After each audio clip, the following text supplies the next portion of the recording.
नमस्कार. आपण आता 10वीचा विज्ञानिकचा चौथा पाठ विद्युतधारेचे परिणाम पाहतोय.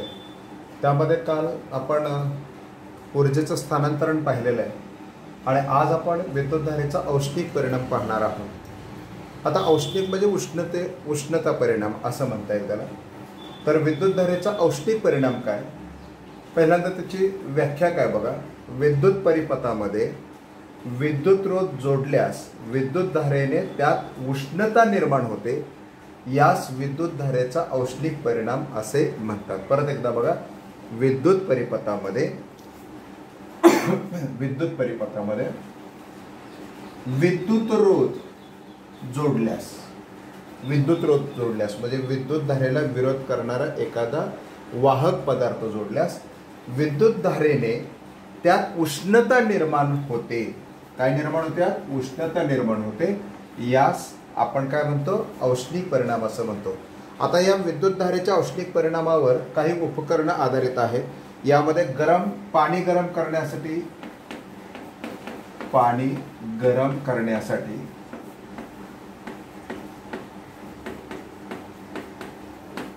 जो आपण बॉयलर वापरतो त्याला आपण वापरला जाणारा बॉयलर हे एक औष्णिक परिणामावर आधारित असलेलं उपकरण आहे. दुसरं आहे विजेवर चालणारी शेगडी.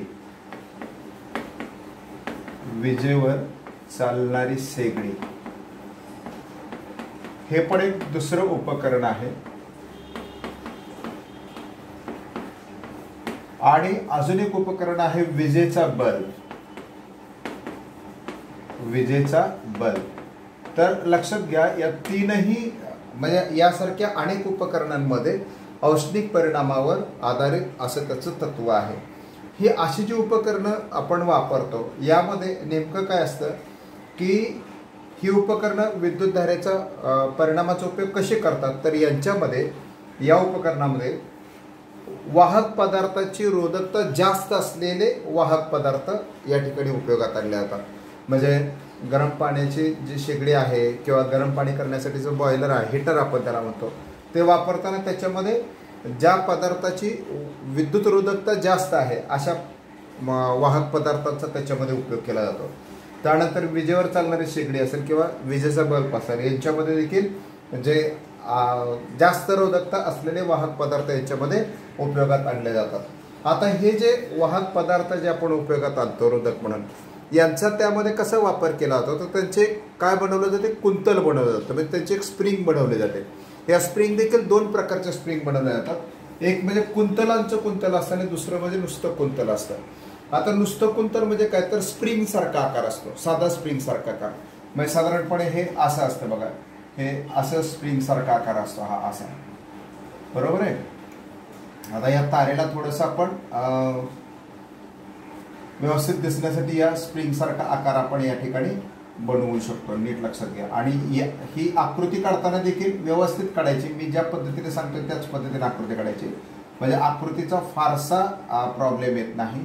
हे पहा, आता हे कुंतल दिसण्यासाठी आपल्याला नेमकं काय करायचं आहे, तर वरून येणारा जो भाग आहे त्याला असा कट करायचा, म्हणजे मग ते बरोबर त्याचं कुंतल आपल्याला दिसतं. वरून येणारा भाग जो आहे तो काय केलेला आहे, कट केलेला आहे बघा इथे.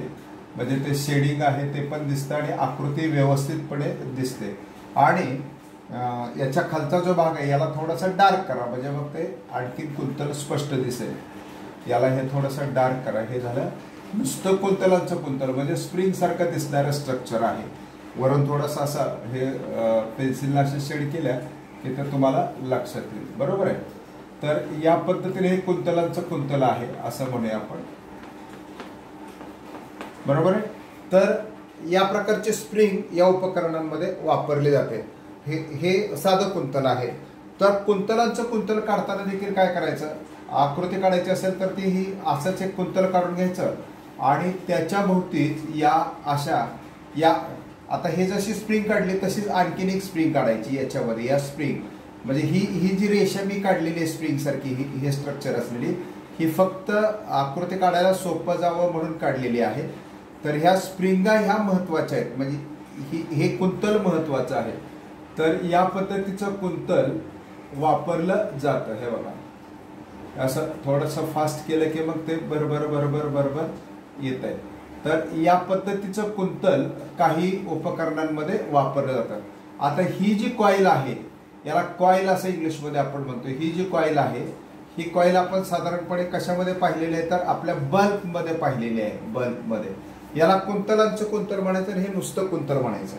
तर अशा प्रकारची कुंतल किंवा हे धातू कोणत्या उपकरणामध्ये कोणते धातू वापरले जातात, तर विजेच्या शेगडीमध्ये नायक्रोम हा मिश्र धातू वापरला जातो. कोणता वापरला जातो? नायक्रोम. नायक्रोम मिश्र धातू वापरला, हा मिश्र धातू आहे. नायक्रोम मिश्र धातू वापरला जातो, याच्यामध्ये तोच वापरला जातो. आणि याच्यामध्ये जे कुंतल वापरलं जातं ते विजेच्या शेगडीमध्ये हे नुसतं कुंतल वापरलं जातं. नीट लक्षात घ्या, या मी आकृत्या तुम्हाला दाखवणार आहे पुस्तकातल्या. नुसतं कुंतल वापरलं जातं. तर हिटरच्या शेगडीमध्ये बाकी कुंतलांचे कुंतल वापरलं जातं. कुंतलांचे कुंतल वापरलं जातं. आणि बल्बमध्ये आपण बरेच वेळा पाहतो तर त्या ठिकाणी कुंतलच वापरलं जातं डायरेक्ट. पण इथे बाकी टंगस्टन, टंगस्टन हा धातू वापरला जातो. नीट लक्षात घ्या, या ठिकाणी कोणता धातू वापरला जातो? टंगस्टन धातू वापरला जातो. आणि ते कुंतलांचे कुंतल वापरलं जातं. म्हणजे हे आपल्याला ऍक्टिव्हिटीसाठी हा प्रश्न येऊ शकतो. कुंतलांचे कुंतल हा भाग वापरला जातो. तर परत एकदा नीट बघा, विद्युत परिपथामध्ये विद्युत रोध जोडल्यास विद्युत धारेने त्यात उष्णता निर्माण होते. याच आपण विद्युत धारेचा औष्णिक परिणाम असं म्हणतो. विद्युत धारेच्या औष्णिक परिणामावर आधारित काही उपकरण आपण पाहिलेले आहेत. पाणी गरम करण्यासाठी जो बॉयलर वापरला जातो तो एक विद्युत औष्णिक परिणामावर आधारलेले उपकरण आहे. त्यानंतर विजेवर चालणारी शेगडी आहे, विजेचा बल्ब आहे. या उपकरणांमध्ये जास्त विद्युत रोधकता असलेल्या वाहक पदार्थांचा उपयोग केला जातो. हे वाहक पदार्थ कुंतलांच्या स्वरूपात वापरले जातात.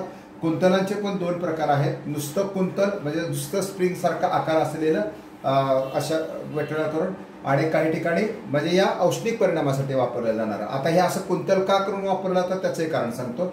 आणि कुंतलांचं कुंतल का होतं की विद्युत प्रवाह जाण्यासाठी जास्तीत जास्त तुम्ही ज्या वेळेला अडथळा निर्माण करणार आहात त्यावेळेला त्याच्यामध्ये विद्युत धारेमुळे निर्माण होणारी उष्णता जास्तीत जास्त निर्माण होईल. आणि मग जास्तीत जास्त उष्णता निर्माण झाल्यानंतर त्याचा औष्णिक परिणाम जास्तीत जास्त अनुभवायला मिळेल किंवा जास्तीत जास्त त्या औष्णिक परिणामावर ते उपकरण नीट चालेल. म्हणून हे कुंतल, साधं कुंतल किंवा कुंतलांचं कुंतल वापरलं जातं. या पद्धतीनं जे उपकरण आहे ते विजेचे शेगडी, त्याच्यामध्ये नायक्रोम मिश्र धातू वापरला जातो. त्या ठिकाणी फक्त साधं कुंतल वापरलं जातं. तर हिटरची जी कॉईल आहे याच्यामध्ये बाकी कुंतलांचं कुंतल वापरलं जातं. विजेचा जो बल्ब आहे त्याच्यामध्ये टंगस्टन वापरलं जातं आणि टंगस्टनमध्ये कुंतलांचे कुंतल वापरले जातात. मुळात म्हणजे टंगस्टन का वापरतात याचंही कारण आपल्याला बघायचं आहे. टंगस्टन यासाठी वापरतात कारण त्याचा जो साधारणपणे मेल्टिंग पॉईंट आहे, ज्याला वितळनांक आपण म्हणतो, 3442च्या आसपास आहे. म्हणजे साधारण तुमच्या पुस्तकात 3400 अंश सेल्सिअस इतक्या आहे.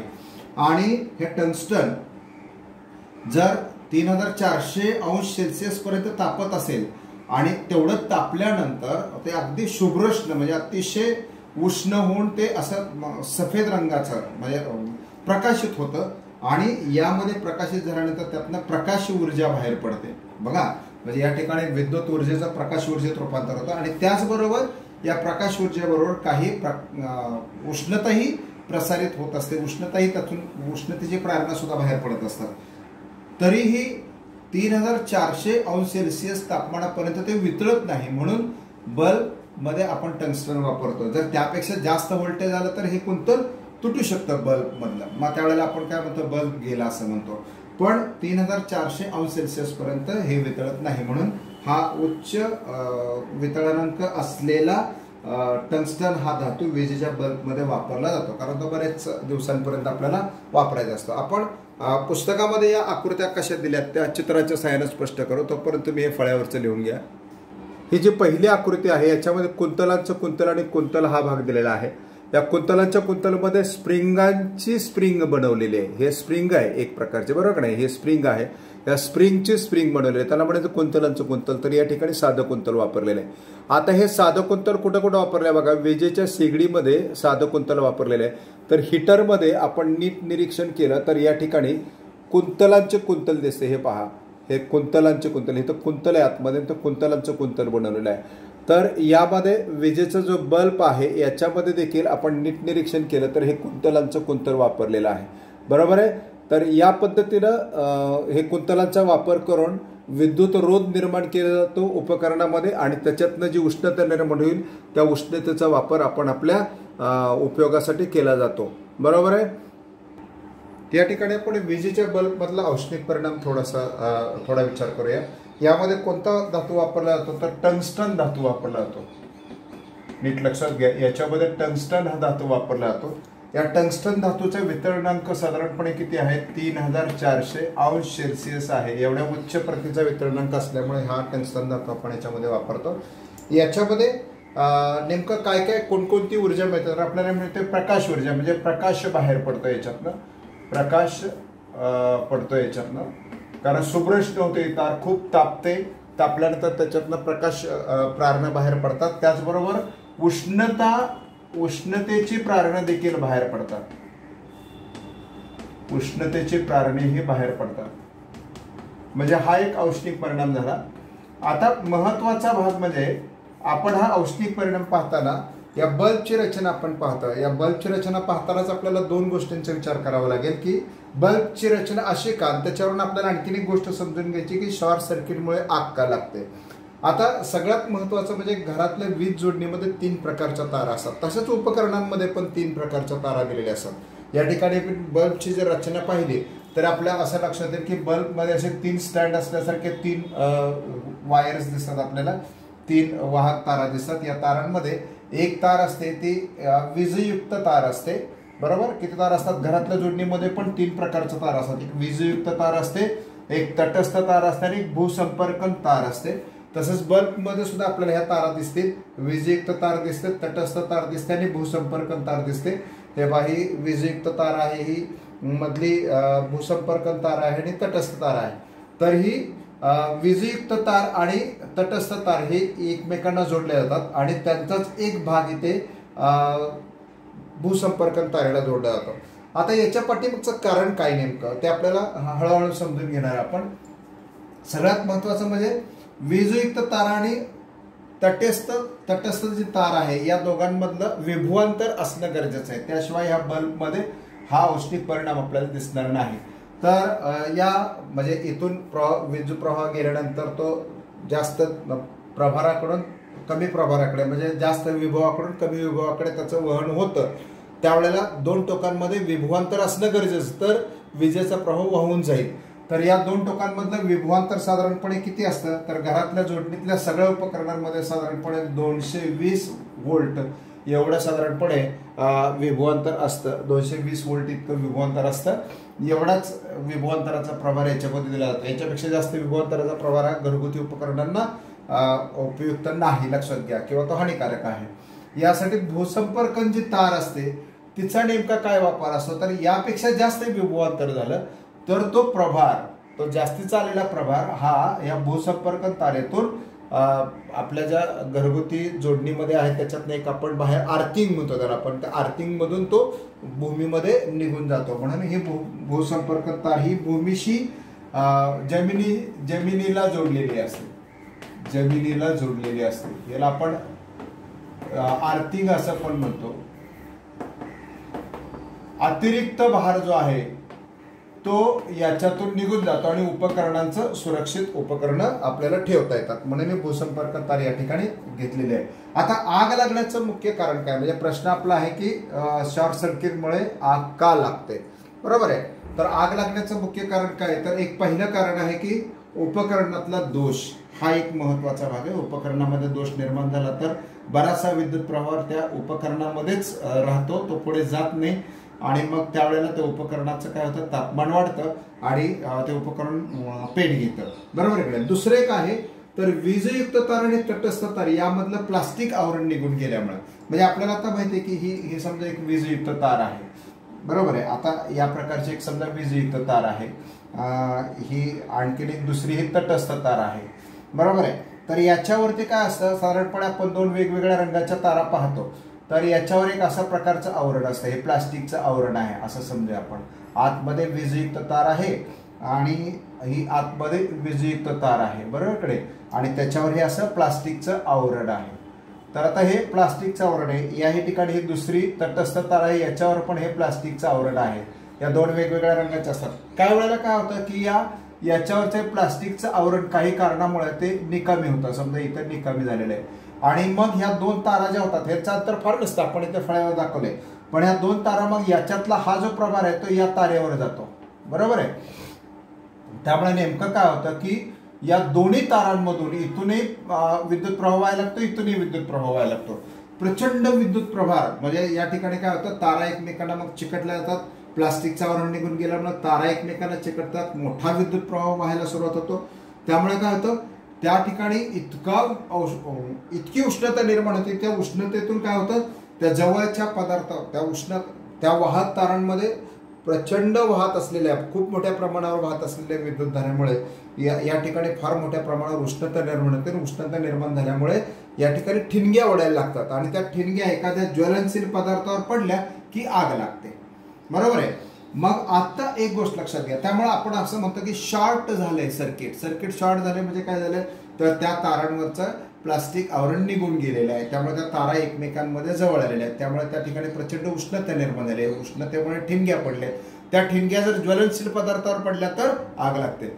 शेतात सुद्धा आपण एक पाहिलेलं आहे की बऱ्याच वेळा ऊसाच्या शेताला आग लागलेली असते, बरोबर. ऊसाच्या शेताच्या बाजूने जर एखादा दोन खांब असतील आणि त्या दोन खांबाच्या हवेमुळे किंवा कशामुळे जर त्या एकमेकांना घासल्या गेल्या तारा, तर त्याच्या ठिणग्या खाली ऊसावर पडतात आणि फार मोठ्या प्रमाणावर आग लागते, लाखो रुपयाचं नुकसान होतं.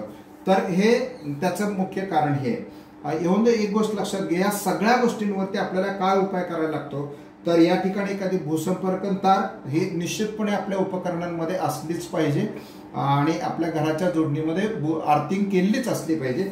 आणि त्याचबरोबर घरात येणारा जो विद्युत प्रवाह आहे, त्या विद्युत प्रवाहाच्या मार्गांमध्ये फ्यूजचा वापर झालाच पाहिजे. आता हे फ्यूजचा वापर किंवा भूसंपर्क तारेचा नेमका उपयोग काय होतो हे आपण पाहूया.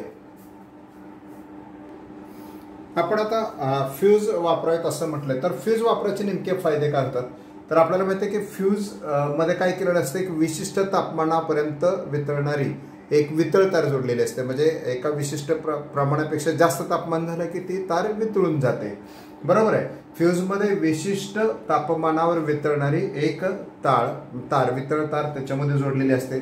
नेमकं काय होतं, ज्या वेळेला विद्युत परिपथातून विद्युत जोडणीतून आवश्यकतेपेक्षा उच्च विद्युत धारा जर परिपथातून वाहू लागली तर ही तार काय होते, वितळते आणि परिपथ सरळ खंड करून टाकते, म्हणजे येणारा करंट सरळ बंद करून टाकते. तारच वितळली म्हणजे मधला संपर्क तुटला, म्हणजे येणारा वीज प्रवाह बंद होतो आणि मग वीज प्रवाह बंद झाला की हे शॉर्ट सर्किटचे वगैरे जे काही घडणाऱ्या घटना आहेत त्या अनर्थ नेहमी टळून जातो. त्यामुळे या ठिकाणी अशा पद्धतीने आपण वितळ तारांचे फ्यूज नेहमी घरात जोडलेलेच असतात, वापरले पाहिजेत आणि याची खबरदारी घेतली पाहिजे.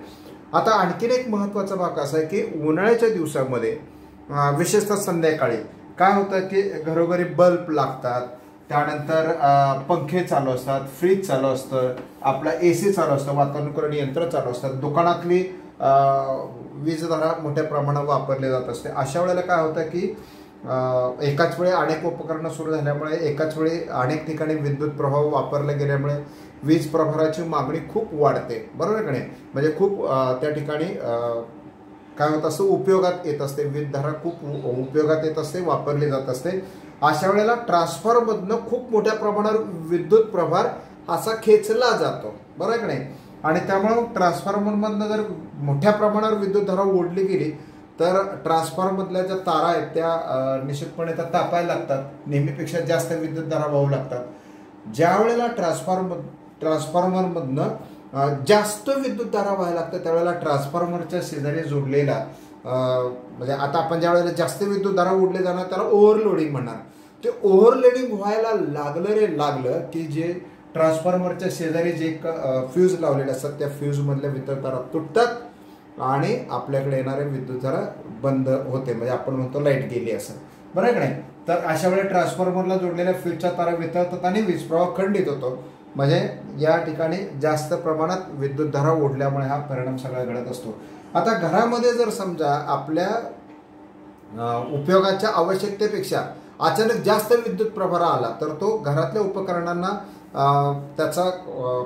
घरातल्या उपकरणावर त्याचा परिणाम होऊ नये किंवा ते नष्ट होऊ नयेत किंवा ते त्यांचं नुकसान होऊ नये म्हणून घराच्या बरोबर सर्किट जे आपण जे काही जोडणी आहे, जे आपलं वायरिंग आहे, त्या वायरिंगच्या मीटरकडून आपल्या घरातल्या वायरिंगमध्ये येत असताना आपण एक MCB बसवलेला असतो. MCB म्हणजे काय, मिनिएचर सर्किट ब्रेकर, म्हणजे काय, एक छोटं सर्किट ब्रेक करणार एक यंत्र बसवलेलं असतं.